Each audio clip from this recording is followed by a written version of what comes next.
महाराष्ट्र के परभणी जिले के सोनपेट में किसानों ने राज्य सरकार की कथित फर्जी कर्ज माफी के विरोध में अनोखा प्रदर्शन किया।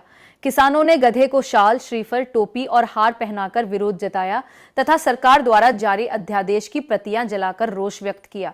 किसानों का आरोप है कि राज्य सरकार द्वारा घोषित कर्जमाफी योजना में कई शर्तें लगाई गई है, जिसके कारण बड़ी संख्या में किसान इसके लाभ से वंचित रह जाएंगे।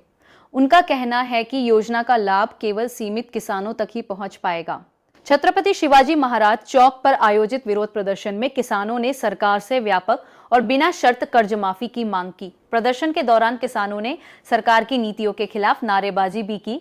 इस अवसर पर भारत राष्ट्र किसान समिति के सुधीर बिंदु, किसान नेता गणेश पाटिल, विश्वंबर गोरवे, ऋषिकेश जोगदंड, कांग्रेस के सैफुल्ला सौदागर, राजेश जोगदंड, किरण सोलंके, मंगेश जोगदंड, राहुल रोडे, नारायण फपाल, चंद्रकांत नाइकनवरे, माधव जाधव सहित बड़ी संख्या में किसान उपस्थित रहे। परभणी से संवाददाता रमेश मुलगीर की रिपोर्ट। देवेंद्र फडणवीस मुख्यमंत्री यांचा आम्ही आज सत्कार केलेला आहे सर्व शेतकऱ्यांच्या वतीनं। आज देवेंद्र फडणवीस यांनी जी फसवी कर्जमाफी केली त्याबद्दल आम्ही प्रतिकात्मक स्वरूपामध्ये आज त्यांचा सत्कार या ठिकाणी केलेला आहे। धन्यवाद। सोडून द्या।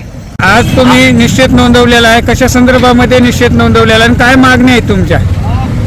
राज्य शासनानं जे आम्हाला निवडणुकीपूर्वी आश्वासन दिलं होतं की आम्ही सत्तेवर आल्यानंतर शेतकऱ्यांचा सातबारा कोरा करू म्हणून, तर आज तागायत सरकारनं आम्हाला झुलत ठेवलेलं आहे आणि आज शासनानं GR काढला, पुण्यश्लोक अहिल्यादेवी होळकर कर्जमुक्ती योजनेचा।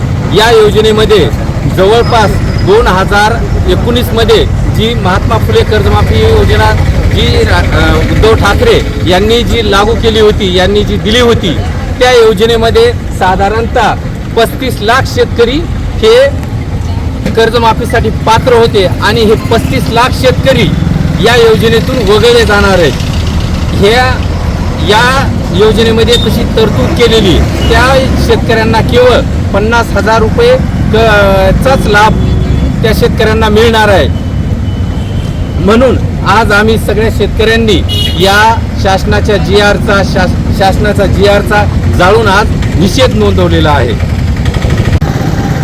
आपल्या सोबत आहेत भारत राष्ट्र समितीचे प्रदेशाध्यक्ष, महाराष्ट्र राज्य किसान आघाडीचे सुधीर बिंदू। आज महाराष्ट्र शासनाने जी काही फसव्या कर्जमुक्तीचा जो GR काढला होता त्या GRची राज्यभरात शेतकरी होळी करत आहेत। या फसवणूक करणाऱ्या फसवणूक सरकारनं नेहमीप्रमाणे शेतकऱ्यांना पुन्हा एकदा फसवलेलं आहे। कर्जमुक्त या शब्दाचा अर्थ शेतकऱ्यावरचं संपूर्ण कर्ज माफ करणं, मुक्त करणं, शेतकऱ्याला त्या कर्जातून मुक्त करणं असा असताना विविध अटी लावून, त्याला निकष लावून शेतकऱ्यांना पुन्हा एकदा कर्जाच्या खाईत व आत्महत्येच्या दारात पोहोचवण्याचं काम हे फसवणूक सरकार करते।